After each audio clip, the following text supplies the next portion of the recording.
A 23-year-old woman rejecting a plea deal and now faces life in prison without the possibility of parole if convicted of the child neglect murder of her 6-month-old son. But this case has become complicated by the actions of staff at the jail that opened mail between the defendant and her attorney and then sent it on to police. Barton Dieters is here to tell us how this could impact the case. Barton? Well, Brian and Sue, the ability of the defendant to communicate with their attorney without the fear that that information will be used by the prosecution, it's at the very heart of American jurisprudence. And everyone admits the mail was opened. But the dispute here is whether that should matter in this case. Which would you like to do? I would like to go to trial. All right, then we will do that.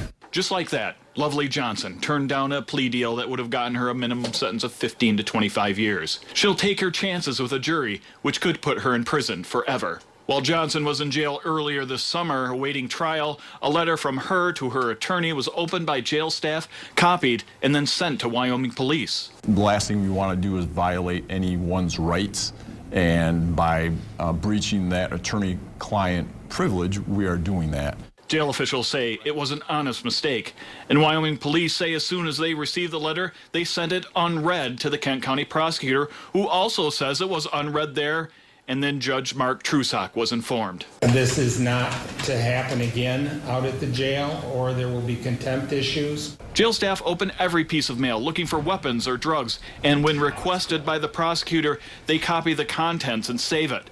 But that is not supposed to happen with legal mail. Because mail is one of the several tasks that our staff are responsible for, I can't identify which of the 5 property clerks could have been involved in this situation.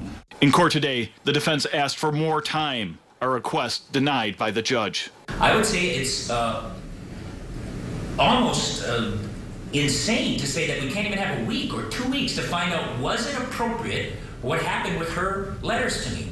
Shiljan said he believes this is not the only case where this has happened. He also believes it happened in the case of Quinn James, accused of murdering a 16-year-old girl. And if these mistakes are able to happen on 2 murder cases in less than a month, that's a problem. I'd like to see the jail do a complete investigation about how many letters were opened and copied and sent to police and prosecutors. Jail administration says it takes this serious and have now required a supervisor to be aware when mail is copied. Meanwhile, the trial for Lovely Johnson begins Tuesday. Regardless of the outcome, there is an appeal here that practically writes itself. In studio, Barton Dieters, 24 Hour News 8.